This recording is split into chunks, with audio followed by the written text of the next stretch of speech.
Welcome to the Produce on Purpose podcast, where we experience life being the real you. I'm your host, Randy Atkins Jr., and today we have a guest, Ray Martin.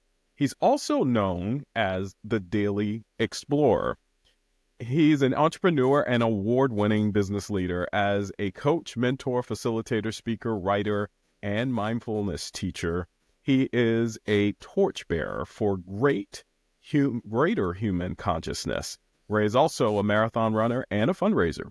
He is on a mission to empower people to live authentically and to bring more joy and happiness into the world. Ray, welcome to the Produce on Purpose podcast. Oh, How are thank you? you. Yeah, I'm good. I feel slightly embarrassed by my introduction. It's like it's all true. God, that's Hey, the benefit of living a longer life, I think. You get to have done a lot of things.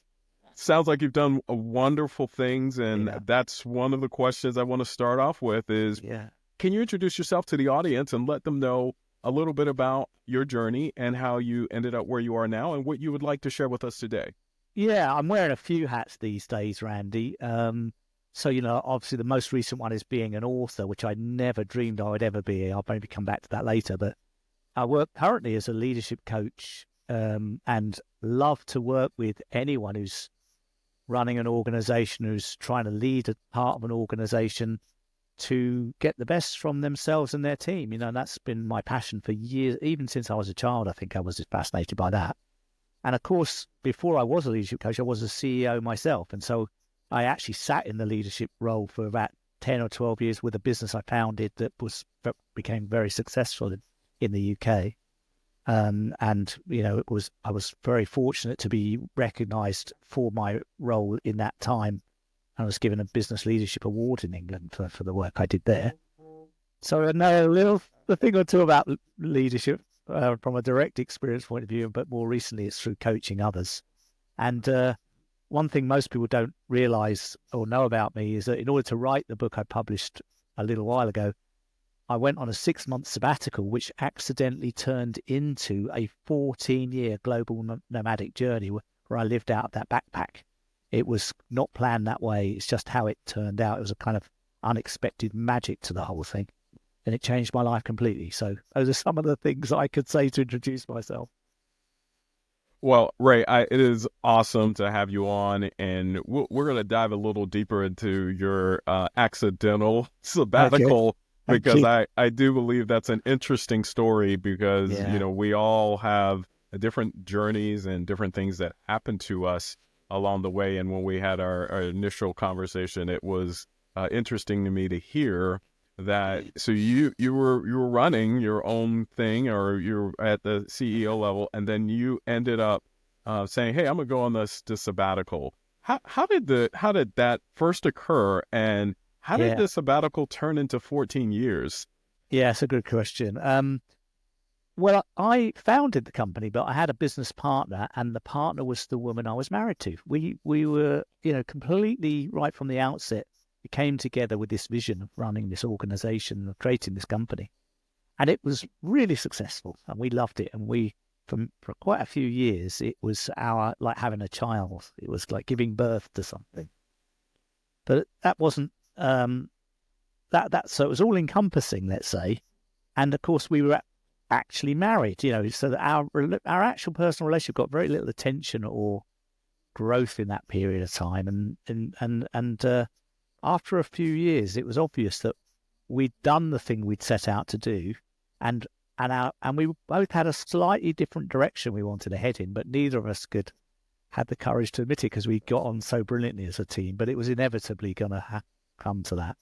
And one day my wife got back from a meeting and said, I've decided I'm leaving, and I'm leaving the company and leaving the marriage. And even though I sort of had a deep, deep level, I'd always denied it. I knew it, but it still was quite a shock. Right. And when that happened, my father got very ill at the same time, and he passed away shortly afterwards. So it felt to me, Randy, like within 3 or 4 months, the life I knew had just imploded. I'd lost my wife. The company wasn't going to be the same. My dad had passed away. I was out of the house that we were living in together. Suddenly everything looked extremely different, and it was really uncomfortable. It was a very difficult year for me, but I had good friends were there to support me. And one or two of them said, why don't you use this as an opportunity to really reflect on your life? I was in my early 40s. Yes. And why don't you reflect on your life and maybe even take a 6-month sabbatical and go and get your head clear and take a break from all of this business world and everything. And, there was something in what they were saying that actually I thought, yeah, that's a good idea. So I cleared the space to take a 6-month sabbatical.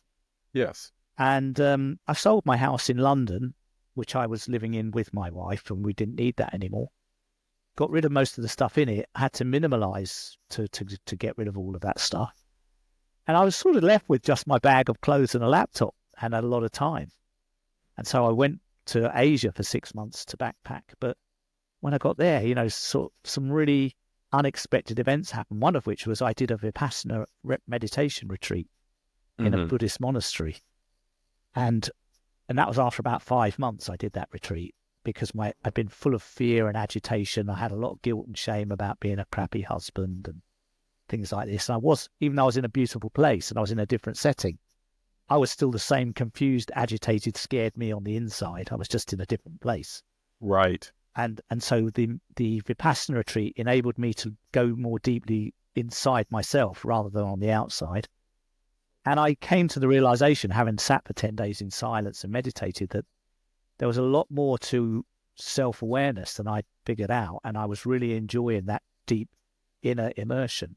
So I decided to stay on for longer and continue being mindful and doing meditation practice, etc., because I felt I wasn't ready to return. I hadn't done the inner work I needed to do. And then I stayed another year or so, and then I decided I'd start a fundraising organization while I was there because I had time, and I wanted to help an orphanage in Nepal and help an elephant sanctuary in Thailand, and I wanted to raise money. Then I found someone who'd run marathons, and I said, could you teach me how to run a marathon? And he said, I'll teach you if you stay here for 6 months.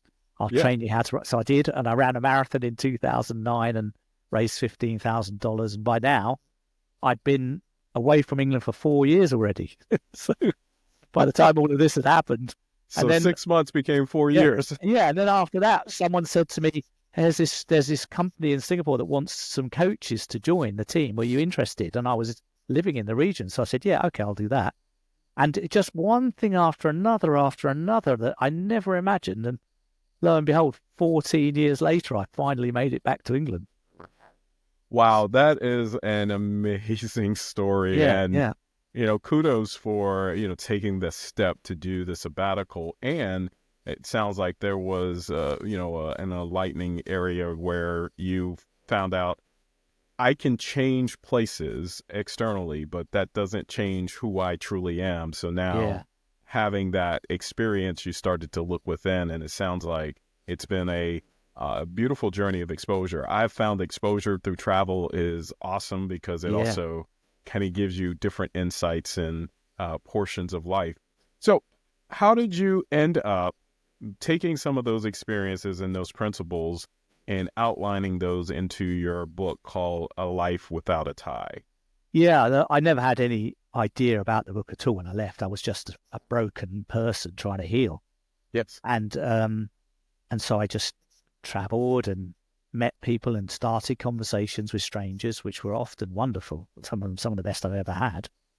And we'd talk for 2 or 3 hours about life, and they'd ask me, of course, what am I doing here? They say, how long have you traveled? And I'd say, 5 years. 5 years? How'd you manage that? How's that? And I'd tell them about the life I had and how it all happened. And some of those people said to me, it used to make me laugh, but some of those people said to me at the end of the conversation, Ray, can I give you my email address? Because I'm wondering if you're ever going to write a book about any of this, I'd really like to read it. I said, no, I'm not writing a book. I'll take your email address. But honestly, I'm not exaggerating. After about 4 or 5 years, at least 50 people had said that to me. Wow. And that's amazing. And I realized at a certain point that I was getting this constant message from the universe, if you like, saying, I want you to write this story. You need to write this story, because people kept asking. And so by 2011, which was now 6 years into the journey, I put myself on a 5-day writer's course. Yes. Because as I was realizing this message was dawning on me, I saw on Facebook as I was having this thinking, this literary expert from New York is coming to Chiang Mai and is doing this 5-day course.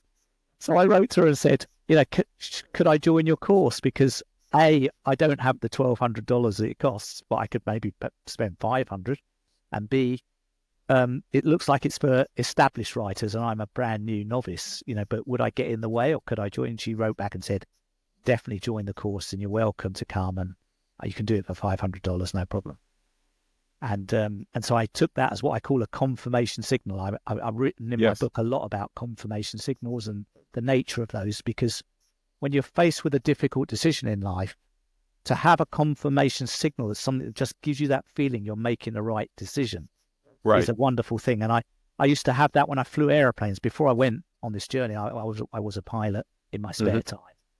And when you are in an airplane cockpit navigating, you've got instruments that tell you the direction to head in to reach a certain beacon or waypoint. But once the needle in your cockpit starts pointing to that beacon, you need to confirm that you've tuned the frequency to the right beacon, because you might be flying to a different beacon if you've got the frequency even one digit wrong. Right. So to get the confirmation, you press a button on your control column and you hear this sound in your ear. It's a Morse code signal, and it goes do-do-do-do-do-do. And that's a unique sound for that beacon. And once you hear the sound you're expecting, it confirms you're in the right direction. Yeah. It gives you a confirmation signal. So I translated that concept for myself, and when every time I faced a major decision in life, I thought, what would be a confirmation signal that this is the right choice for me in this moment? That's awesome. I like that, because it sounds like, as you're going through the journey, we all know that we're faced with a multitude of choices. But to get that confirmation signal of, you had multiple people ask you about writing, but then to get the confirmation signal, let's say, all right, now it's time. And is that the right person to learn from? Is that the right course, or is it a different one? Right. Exactly. Right. Yeah. And so then for it to match and for it to be in the area that you were in, that's just a part of it. I've heard of them also called the synchronicities, things that end up coming together and really harmonizing in our lives to say, you are on the right path, you are doing the right thing. And so as you kind of go through the process, you're getting there. So you end up with that confirmation signal. Yeah. Is the content of the book actually about your travels, or what is the main basis of the book? It is, but I didn't know when I sat on the course. I just knew I needed to write, but I wasn't sure whether it would be a fiction where I kind of fictionalized a character who had a similar life like mine, but wasn't a real person, or whether it be a memoir, or whether it be some other kind of form of writing. But at that 5-day course, I left that course actually feeling, I want to write my own actual story. I want to share the story of this journey with people. And that was partly because I worked as a leadership coach, and that's all about having the courage to lean into challenges and take risks. And I read this book by Bronnie Ware called The Top 5 Regrets of the Dying. Have you come across it? I've heard of it, yes. Yeah, it's quite well known now because it's been translated into many different languages. She's a nurse who works in a hospice in Australia. So she just spends her whole life talking to people who are dying and are going to be in the last days of their lives. She says in the book that she asks them all, what's the thing you most regret about your life? And she said, I could tell you that the thousands of people who answered that, they all say the same 5 things. No question, always the same 5. Number 1 regret is, how she wrote it was, I wished I'd lived my life true to myself and not the life that others expected of me. Yes. And I thought, wow, that hit me like a punch in the gut, because although I'd been a successful CEO, it wasn't the life that I felt was true for myself. I felt like it was the life others expected of me, and I was competent at it, and I'd done a good job at it, but I was playing a role. It wasn't really feeling like my life. Right. And so I thought, wow, I want to really discover what the life that's true for me is. What does that look like, feel like? How do I do that? And I'll say the life that I have now is much more true for me than the one I had before. Right. And so I wrote the book to say, that's the journey I went through in those 14 years to get to that knowing.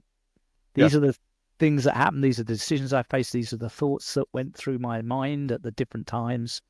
And these are the rules and principles you could use if you're in that same journey. So I could Right.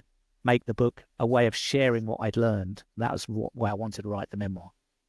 That is really, really nice because then you're able to, really kind of bring us on that journey. Yeah, it And is I know, literally. yeah, and I Yeah, know we all have similar types of journeys in our lives, yeah. especially when we're trying to navigate this world, find out what is the next step that we need to be able to make. So difficult to know, isn't it? Because Yeah. we are so not trained or educated to tune into what I call the voice of our inner wisdom. Yes.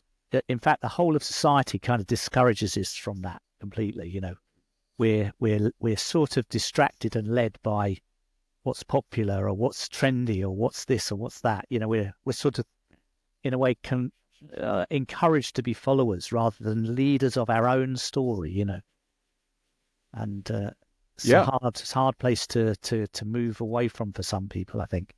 And for me, It, it was.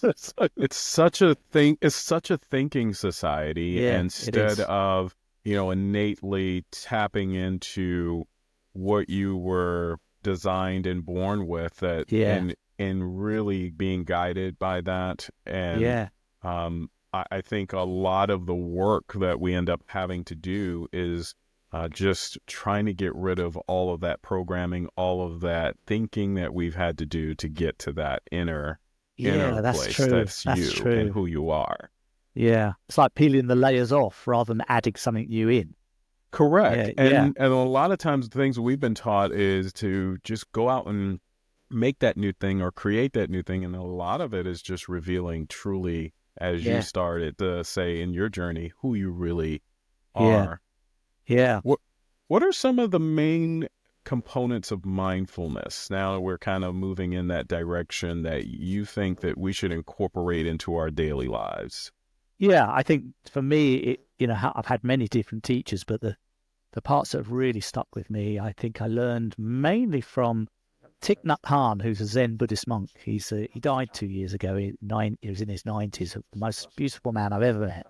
Really amazing guy.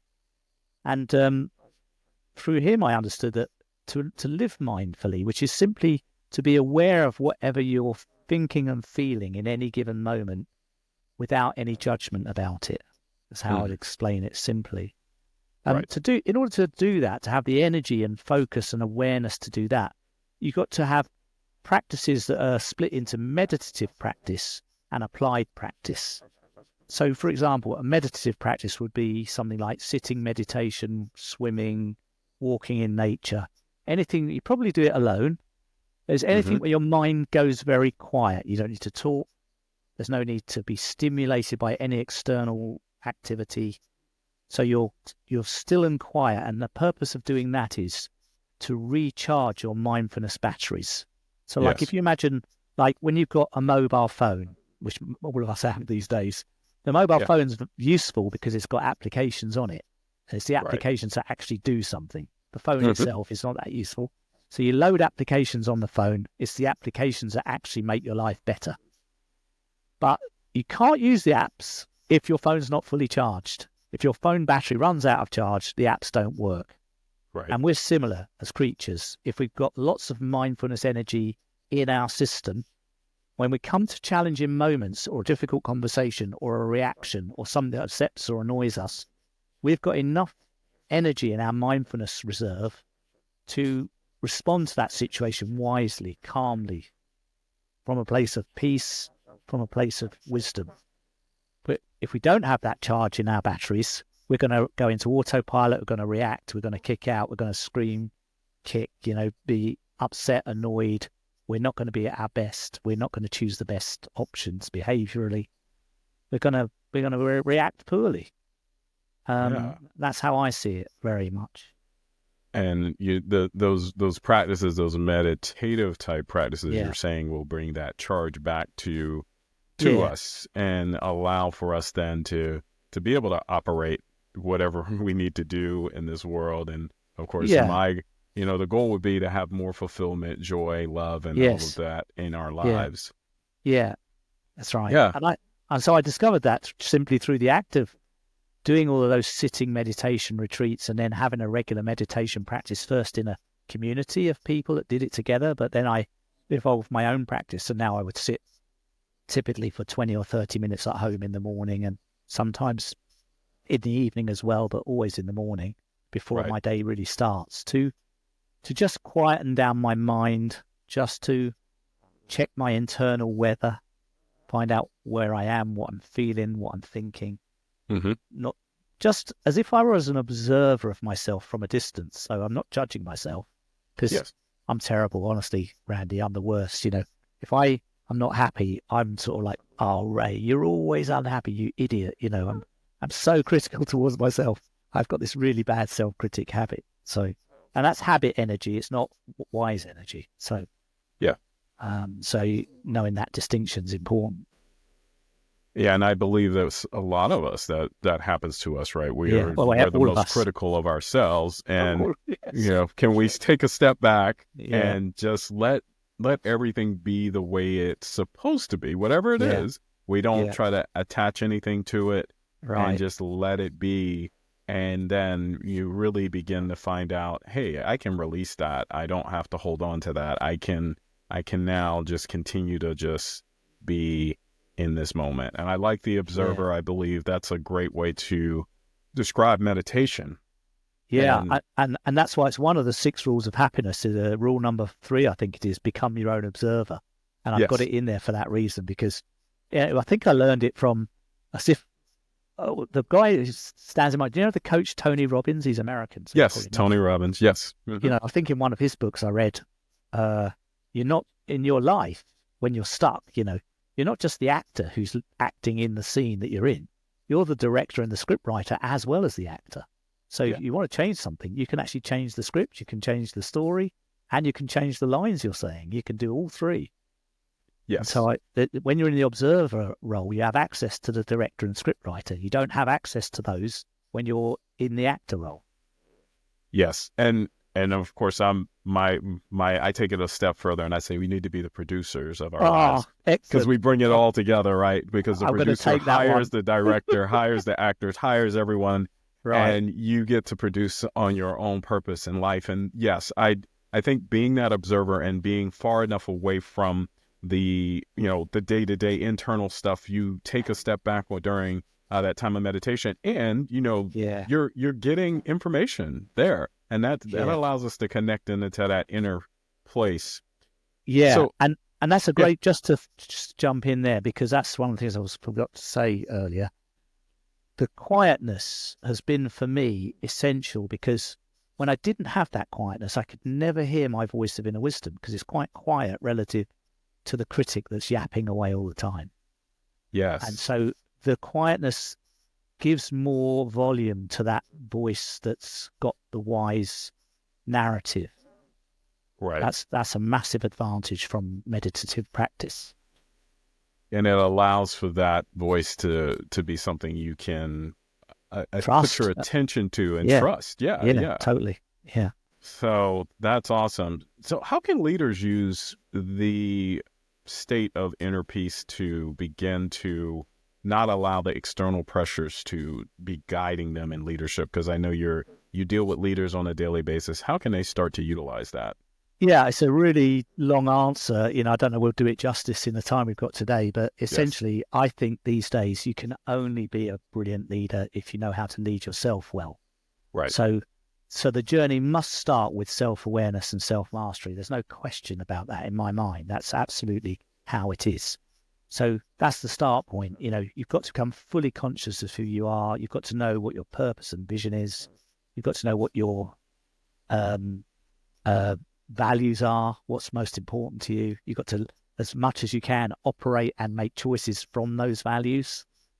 You've got to even know what limiting beliefs and what empowering beliefs you're holding that are going to get in the way for you. And you've got to know what your driving forces are, whether what's in the subconscious domain is driving your behavior. Things like the need for recognition, the need for security, the need for certainty, whatever those are for you. If all of this is in your unknown, you're going to probably not be successful as a leader. That's like your core dashboard to navigate. To let you know.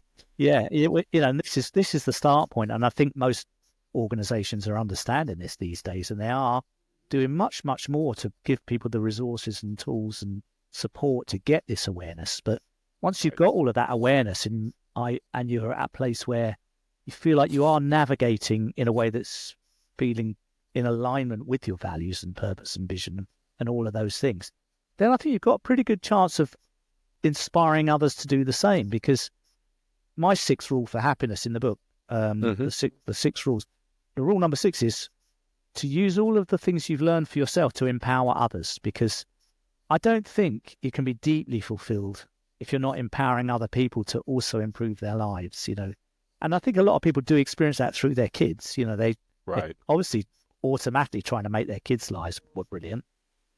And so it's an extension of that, I think, how I see it. So Yeah. that would be my short answer. But obviously, this is a really unfolding conversation. We're learning more and more about this all the time, so it's always Yeah. changing. Yeah, and I always feel that leaders should be able to bring that into what they're doing, into the organizations they have. Yeah. And, this journey is not, we can't really compartmentalize it. And I think Yes. that was something I know it was difficult to understand at first when you're putting everything in a calendar. But if you can bring in the awareness into your leadership and what you're doing, Yeah. then it becomes something that you can then spread into your Yeah. organizations and your leadership. Can you discuss a little bit about how embracing imperfections? Because, a Oh, lot of times we can get into a place where, we feel like we've got to have things in particular order. yeah. How does that embracing imperfection, how's that influenced your journey? And how can we start to apply some of that to our lives? Oh, I'm so happy to be asked such a question. I mean, the one person I think has really answered this deeply is Brene Brown. That's what her work is all about. She is the master on this topic, and I've learned a lot from watching her, listening to her, reading from her. But if I answered directly, I would say that when my own life sort of imploded and my marriage fell to bits, and I had to face that period.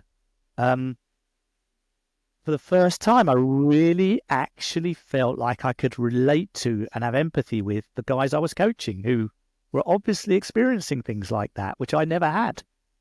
Right. And so it just gave me such a sense of empathy and compassion, and it just altered my awareness and way of being with other people just from those events. I mean, literally, just from reflecting on them and understanding that everyone's got their own challenges going on. Some Right. of them, we don't see it on the surface for most people, and we're all trained to hide it quite well as well in modern society.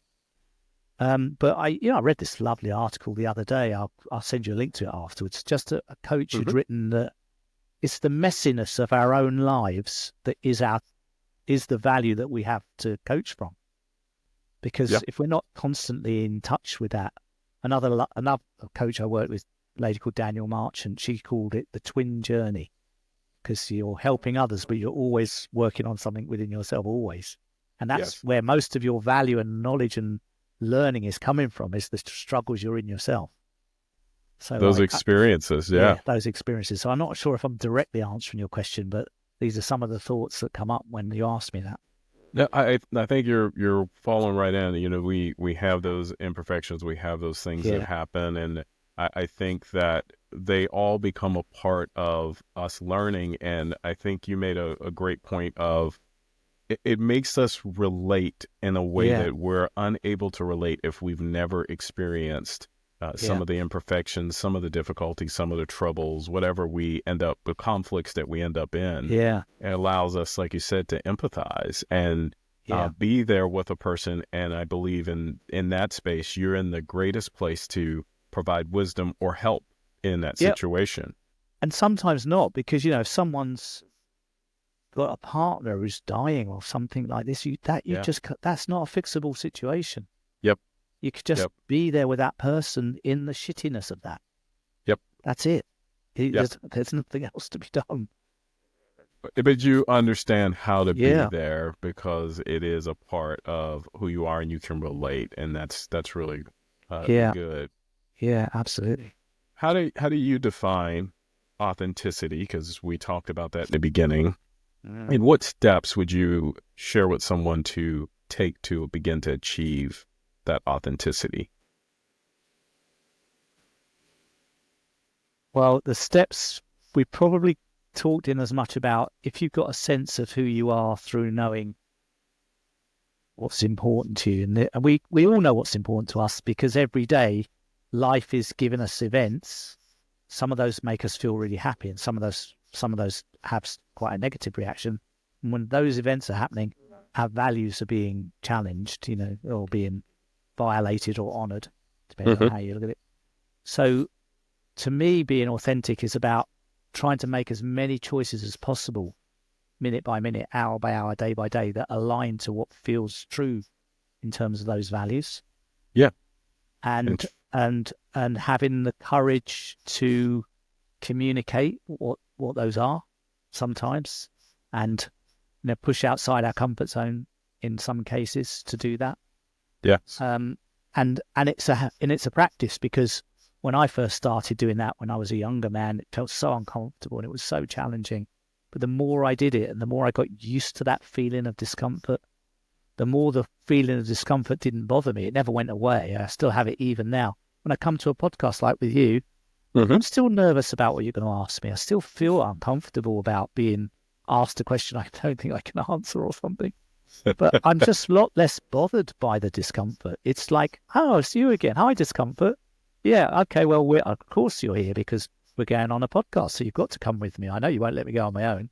Yes. Um, so it's just like I've become more friends with these uncomfortable feelings than I ever was before. I sort of feared them as enemies before, but I get more friendly with them now. But they're not gone.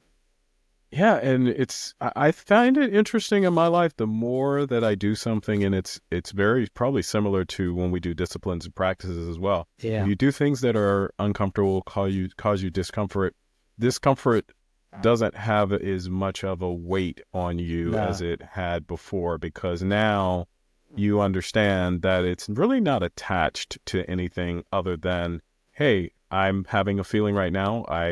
Like you said, hi, discomfort. How are you right yeah, now? And yeah, it's nice to see you, but all right, we'll keep moving forward. And I think that we challenge ourselves to continue to move in those spaces that challenge us, get us uncomfortable sometimes. And the more we do those and be in those spaces, the more you are able to just be aware of it and keep moving and keep doing what you do. yeah. And I will say I didn't notice any discomfort as we were talking. So maybe I asked you good questions. Thank you, thank you. And is there what would be a recent thing for you that was right on the edge of your comfort zone that you've gone through? I have really had an interesting story where I was up for our church, Ah, okay. and I came down to being one of the last two to be in the vote. And I had been in this church my entire life. My grandfather had been the pastor for 40 years, Oh, wow. and I wasn't chosen. And so that was a level of discomfort that, changed my life, because, I'd been going to that church my entire life. And at that moment, it was end of an assignment for me. And that Okay. happened earlier this year. So All right. it's been interesting. So continue to challenge myself, and of course continue to talk to my therapist, and Yeah. meditate and be who we are, because there are these transitions. So that's why your story Yes. is inspiring, Thank you. because as I hear your story, I understand that there are times when things just don't look quite right from the external, but when we start looking inside ourselves, that we become and begin to move in that space. So thanks for asking Yeah, that question. Yeah, that's okay.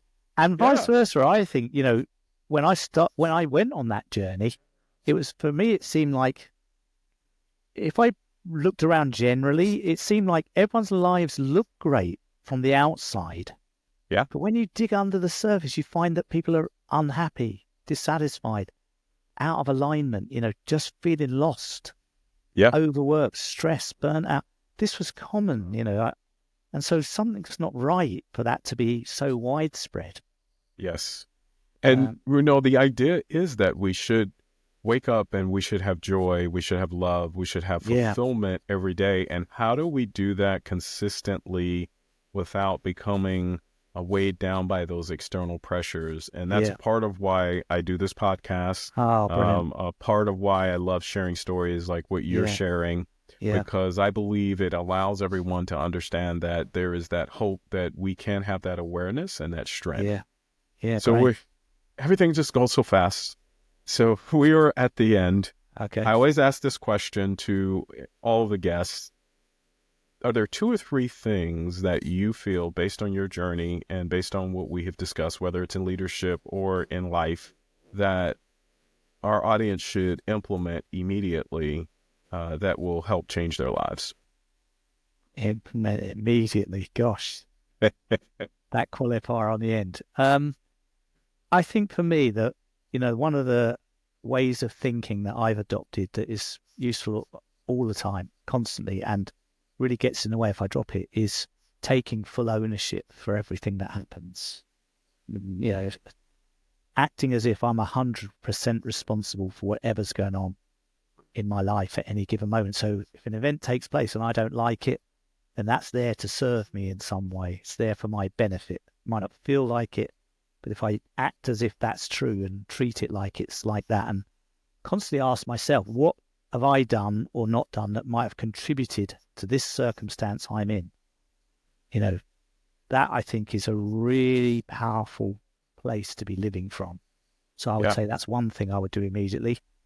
Another thing is I would look at the relationships in my life that I have and ask myself, all of these relationships, which are the relationships that are really serving me to grow, to be my best self, to be the most best version of me that I could imagine, and which are the relationships that are actually acting like parachutes that are stopping me from doing that are not serving me any longer, even if they did once, that really aren't helpful to me, and have to have some decision about that and make some changes. And I would say those are 2 areas you can always act on immediately if you need something immediate. Wow. I will take those to heart, because I do believe that as we are moving forward, that taking that responsibility does give you a different level of perceiving this world and looking at this world, and then taking the information about relationships and saying, is this relationship serving me at this moment, and allowing me to grow into the version of who I am supposed to be? Yeah. Wow. I realize they're easy words for me to say, and they're very hard to actually do if you're because it's our attachment to those relationships, even if they're not serving us, they're the ones we're attached to. Right. So what it is, and it takes courage to step into a void where there's nothing for a while. But I would say that nothing is better than something that's not serving you. So courage is needed. Courage is needed to take that step forward. Yeah. So Ray, how can my audience connect with you? Where can they go to get that book as well that you have written? Thank you. The best place is, there's a website, lifewithoutatie.com. That would be easily the best place, because it's got information about me, who I am. It's even got a lot. When the book came out, a lot of people read it and said, can we see pictures of all these places on the journey that you're covering? And so the website has a lot of photographs from those 14 years with different parts of the journey. And there's a link through to Amazon and a couple of other booksellers there. And people can download for free the introduction as an audio. And and as well, if anyone wants a signed copy, because I've still got a few left, they can message me and I'll get one sent to them. Okay. Well, awesome, Ray. What an awesome conversation. Yeah, I really enjoyed it. Thank you for coming on. And for me, there are many takeaways that I've gotten from what you talked about and what you said today and your journey. Best of luck on the rest of your journey, and continue to take that courage to take those steps out there and continue to share this great message with the world, because I believe we can take based on, I know you didn't share all your 6 rules. We can understand the 6 rules that you've been Thank you. talking about, become better, become more aware of who we are, and become stronger, that we can all begin to move into a place where we are authentically who we are, where we can experience this life being the real you, and most of all, that we can produce on purpose.